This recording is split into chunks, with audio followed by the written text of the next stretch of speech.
Hello,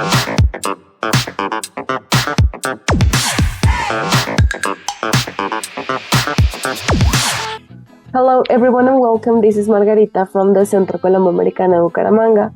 Our whole team, Elena Arenas, the cultural director, Rosa del Diego, and myself are very honored to have here with us Andrés Navia. Andrés was born 57 years ago in the vibrant city of Bucaramanga, Santander. His existence was intimately intertwined with musical art from his early years. Andrés Navia is a talented musician, composer, actor, and a producer who grew up in a home where music was not just a passion but a way of life.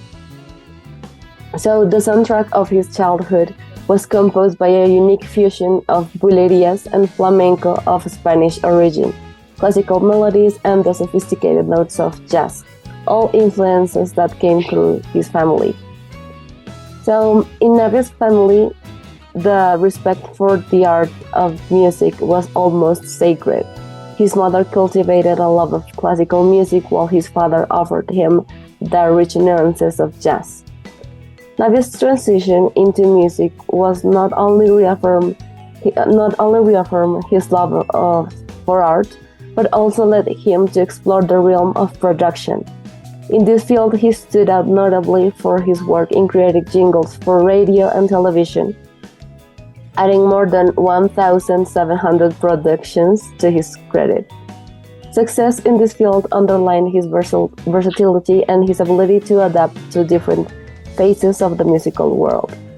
Now, Volteando la Arepa is not only his new project but also a concept that reflects the essence of his art search for many years. Navia describes this proposal as an effort to transform the traditional music of his homeland into a modern format that attracts new generations. Its objective is to offer an innovative version of Colombian folklore, combining the richness of bambuco with the sophistication of jazz, performed by internationally renowned musicians. So, thank you so much, Andres, for being here with us. How are you doing? Oh, fine, thanks. Thanks for having me. Thank you for your time. So let's start with this. We have a lot to cover. Please tell us, how was your childhood? How did you get involved with music? And just basically how everything started for you. Yeah, I grew up in the city of Bucaramanga, and my contact with music was really early. I made friendship with the Espinosa brothers. They are Guillermo Espinosa's sons. Guillermo Espinosa was a great artist, one of the best painters in our land.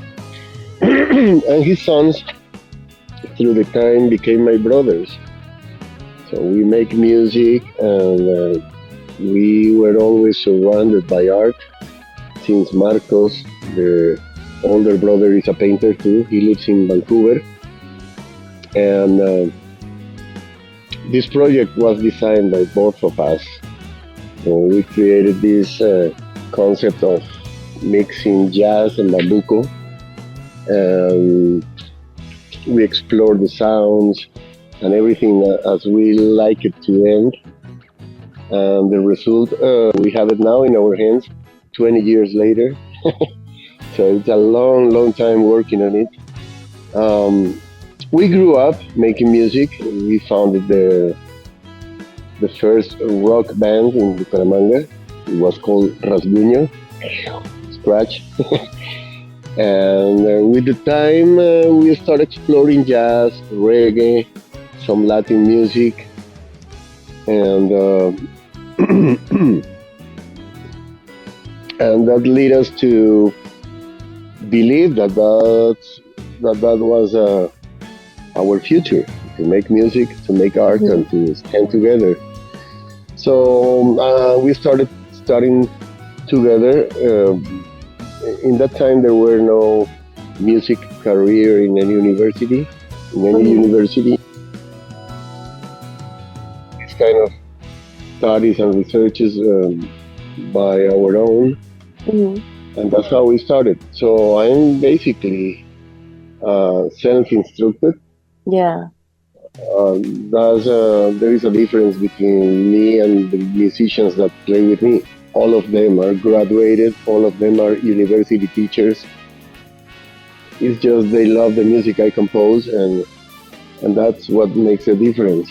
I'm not as good as them playing or as a soloist, but the important thing here is the project, the music.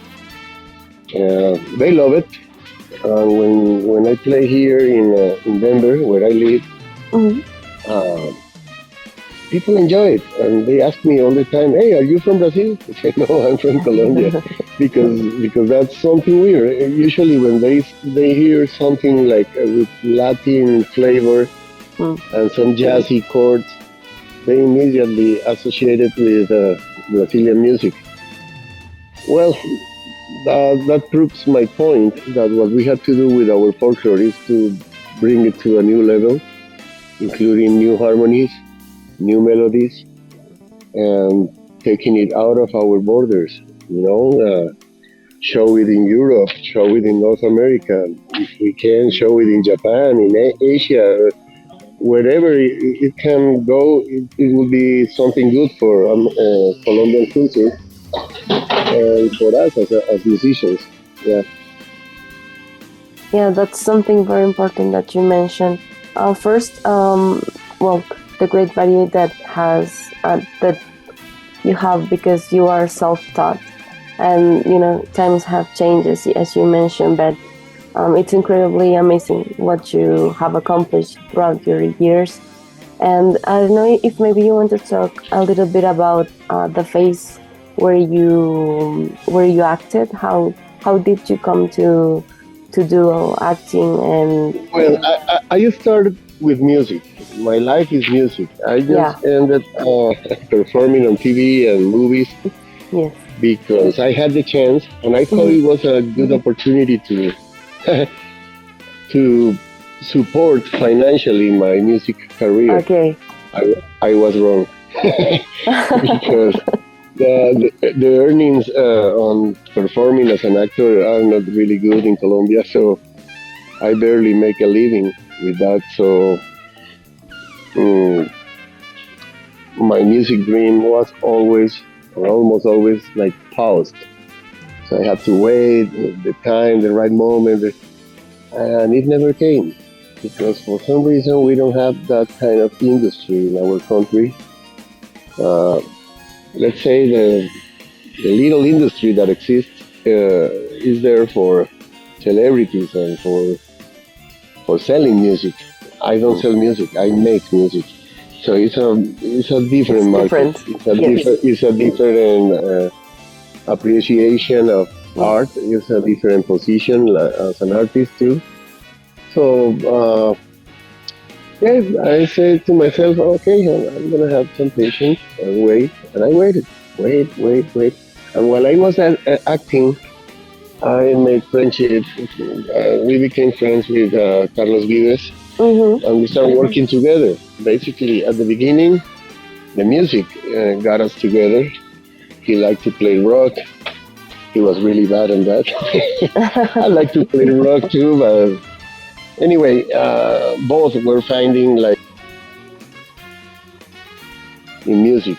I Mm-hmm. was pretty sure of what I wanted. I always wanted to make bambuco music with a jazz band. Anyway, give me 1 second. I'm gonna turn off my headphones because I think they're dying. All right, so I started working with Carlos, and we began this project of La Provincia, Uh-huh. and we proved that it was successful.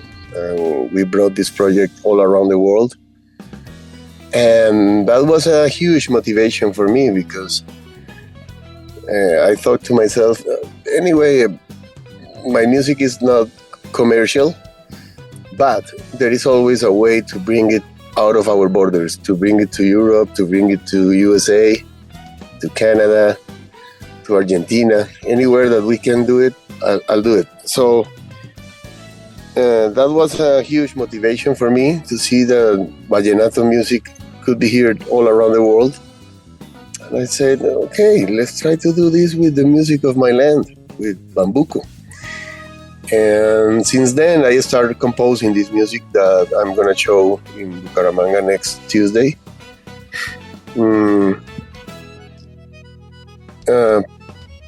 People likes it.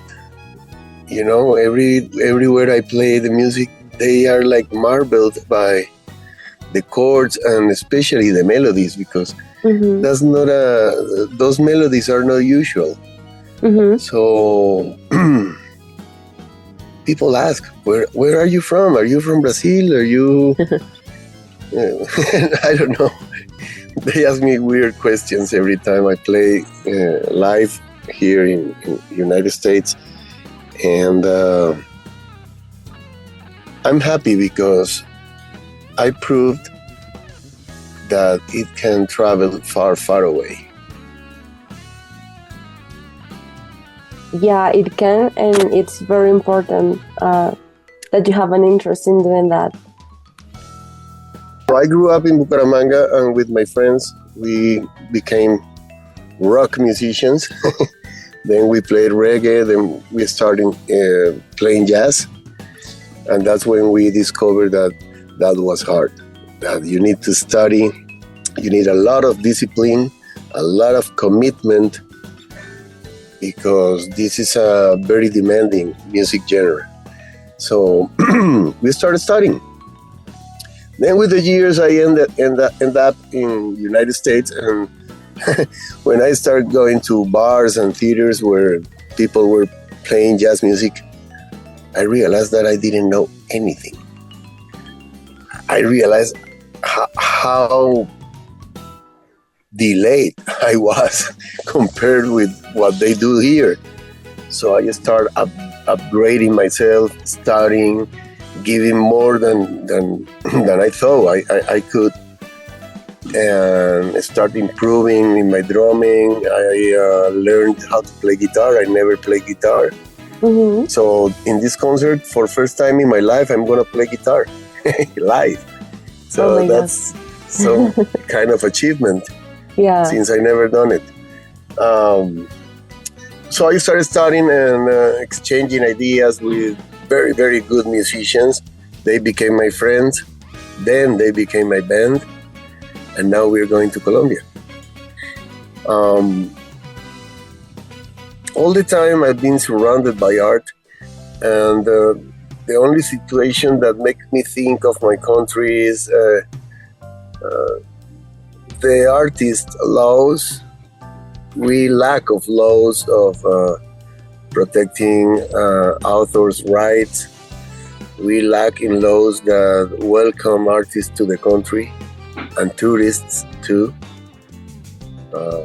I think, I don't know, it's a personal thinking. When I go to Mexico, for example, hotels have a menu in 8 languages, including Chinese, Japanese, Russian. You don't see that in Colombia, so that shows how delayed we are compared to the tourism industry in countries like Mexico. And Colombia has all the potential to be equal or better than Mexico, because we have a lot of geographical sites, a lot of coasts, jungles, mountains, rivers.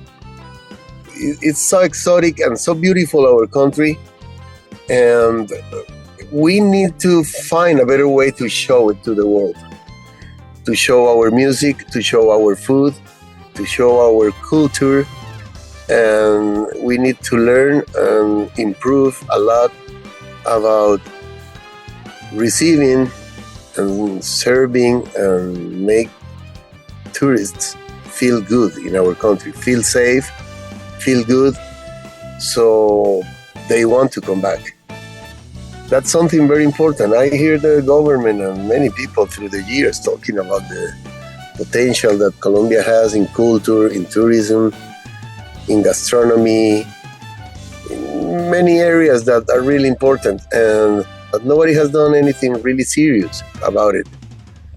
For example, I don't know if you know it, it's a little comment. But since the COVID-19, the Colombian government is asking, including the nationals, to feel check-in to go to the country. I don't know what is that for. Precisely today, all the people in my band is filling that document, because if not, you cannot travel to Colombia. So for me, that's a very gross way to deter people to travel to Colombia, because nobody likes that. It's the only country that does that. I never seen that, and people ask, "What? Really? What's that for?" Nobody knows what that's for. Originally, it was created for in the times of COVID. I don't know what has that to do with COVID, but they did it. The COVID era ended, and we're still having to fill that document. So I don't understand how a national, when he travels to his country, has to report where is he going, why, when he goes, when he returns. I don't know. I don't know what's the purpose of that, but it's very annoying. Now, you can imagine a Japanese tourist when he has to fill that thing to visit Colombia. Of course, he's not going to fill it, and he changes it. No, let's go to Mexico, baby. Easy as that. So people try to avoid going to Colombia when authorities put so much trouble for something so simple. I remember the times where you take your passport, your ticket, and just travel. Now it's some kind of a nightmare. But we have to deal with that. It's not a big thing, but it's just a little annoying. Now, if we start talking about the laws and other things to protect artist work and artist ideas, yeah, we have a huge gap. A long way to there. go, yeah. I think the government should take more seriously what artists do in Colombia, and they have to learn how to export all that art, how to open channels, to distribute, to promote, to sell our artists to the world. I know that's possible because I've been in many situations where that happened. For example, I participated in 2 TV series. Both were exported to more than 6 countries and translated to several languages. And they were very successful. One was the La Casa de las Dos Palmas, and another one was Crónicas de una Generación Trágica. Both series may be the most expensive productions made on TV in Colombia in history. It was a long time ago. Not everybody remembers that. But it was there, and it achieved things like being transmitted in Russia or in India. And that's incredible. Wow. So why cannot we make it with music? Why cannot we make it with paintings, with sculpture, with dances, with all the artistic expressions that Colombia has? So we need to improve the way to sell our art. You know? Let me see if this thing charged already. I think they are ready.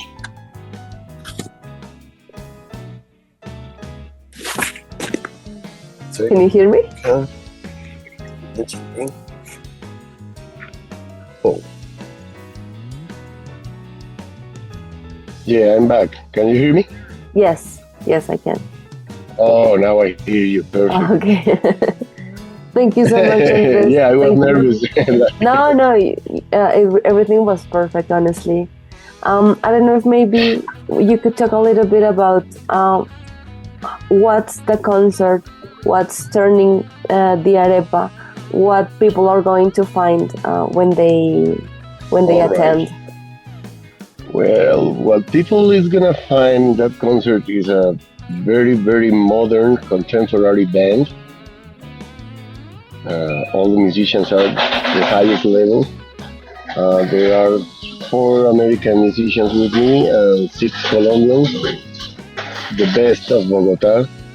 We have a Cuban trumpet player that lives in Bogota. We have a Venezuelan flute player. He lives in Caracas, but he's from Santander. Actually, I wanted to say something about him. Maybe he's the Santanderian artist that has more achievements in history. He's the most Oh, successful musician of Santander. oh, Not the best. okay. I'm telling Mm-hmm. you, the most successful one. His Mm-hmm. first success was Menudo when I was like 10 years old. He was the Oh. producer of Menudo. He was the producer of Franco De Vita, of Giordano, Ilan Chester, Natusha, Barranco. Whoever you want to name in Venezuela, he's the Uh-huh. producer. And when I called him for this concert, he said, "Hey, pana, can you believe that I never played in Bucaramanga, my city, in my life?" I say, "Really? Yeah, I'm going for Really? first time with you." And Oh, that's that's something awesome. people that nobody knows about him, and that's a little sad. Yeah. With us travels Catalina Gonzalez, maybe the Mm-hmm. best guitar player in Colombia. She lives in Indianapolis. So people is gonna see new things, like Mm-hmm. a woman playing the electric guitar and how she plays. She's incredible. What's new? Hey, see three American musicians Mm-hmm. playing bambuco. That's something Right. never seen. Now, what we're doing is, as I told you before, mixing bambuco and jazz and trying to show it in a very, very modern way. Now, the name Volteando la Arepa is turning the arepa Yeah. because this arepa is the cultural arepa and it's burning. We need to turn it before it's not edible anymore. That's basically what I'm doing. I'm trying to plant a seed, especially in young people. In this concert, there are like 300 kids of the EMA, Escuela Municipal de Arte, Yeah. and that makes me happy because when I was a little kid and I wanted to be a musician, nothing inspires me except in the music I hear in my house. When I see live music in Colombia when I was a little kid, everything was horrible. I say, why people like this? Anyway, I respect if somebody likes whatever they like, but since my first year, since I have memory, my idea was, hey, this should be done better. It should be done in a better way, in a way that any country can accept our culture and our music. And so finally, now I have the chance to do it. So my message with this concert is especially for young people. A young musician that studies music will never play trash music. That's my message.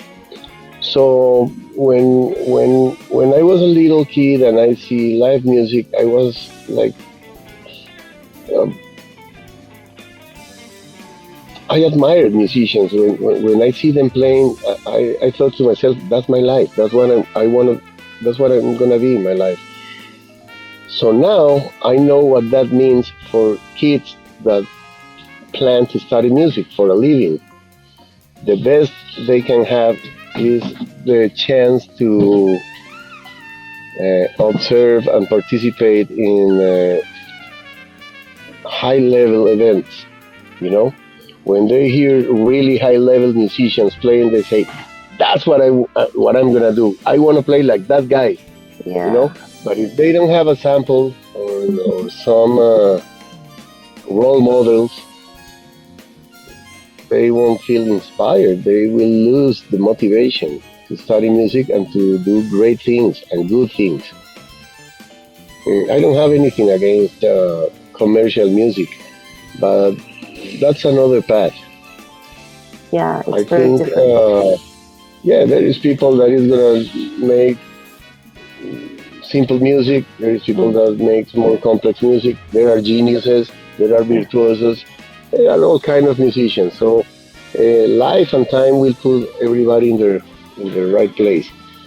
But the important thing is that at the beginning of their life, they have contact and access to good music, good level culture of all kinds, reading, painting, listening music, uh, watching artistic expressions and expositions, going to the museums, going to concerts, and they deserve to see the best that the world can offer to them, not the worst.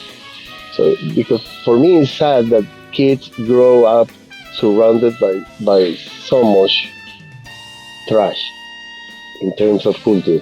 That's really sad because that's it's like a sportsman, a football player. What is a sportsman? What he eats. An artist is what he sees, what he listens to. So if you're listening to poor concept music, that's what you're gonna do in the future. That is my personal way to see these facts. I Yeah. think giving the chance to these young people to have a great show in front of their eyes, that's the Hmm. best gift I can give them. Yeah, that's awesome. And as you mentioned, it's very important to be exposed to high level Exactly. work, because just one something you see once, it can like make a difference and make a change Of and course. mark your life. I mean, it's Yeah, totally when agree. I was a little kid, my mom used to take me to see zarzuela. Uh-huh. They don't show zarzuela anymore in Bucaramanga. But when I was 6 years old, 7 years old, I was fascinated. All these actors and singers and how they changed the scenery, the dressing, everything in 2 seconds. They Mm-hmm. changed the whole thing, and so the scene goes from a park to a building, and then to a forest. Say how they do that. It was wonderful. It was magic, and it was not for everybody. Definitely Yeah. not everybody has contact with zarzuela or with theater or with dance or Mm. with camera music or with classic music. And that's important for kids.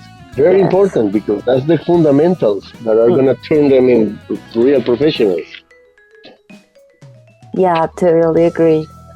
And I'm very thankful to have this opportunity to be able to talk with you.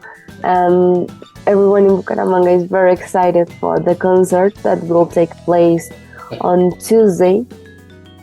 Yeah. It will be Tuesday 20 at 7:30 p.m. in the Teatro Santander. So I just want to extend our greetings, and we are very very happy to have this space with you, and we're very excited. I don't know if there's anything else you want to share with us today, Andres. Well, I only want to say that we are very excited too. My Mm-hmm. American friends, they are happy to go to Colombia for the first time. I hope That's people awesome. receive them with warm arms. Mm-hmm. Yeah, all my intention is that they have a good time there. They share their music, they share their capabilities Yes. with the public, and after this experience, they say, "We want to go back to Colombia." That would be awesome. I want this to be a great experience for them because according to that, we'll be back or not, no? That would be awesome. So we are very excited about going to Colombia, and thanks again for having me here. No, thank you, Andres. Thank you for your kindness and your time. So we look forward to share this moment at the concert. And everyone who's watching, um, please join us on Tuesday 20 at 7:30 p.m. in Teatro Santander. It will be a great experience. Thank you everyone for watching. Thank you very much.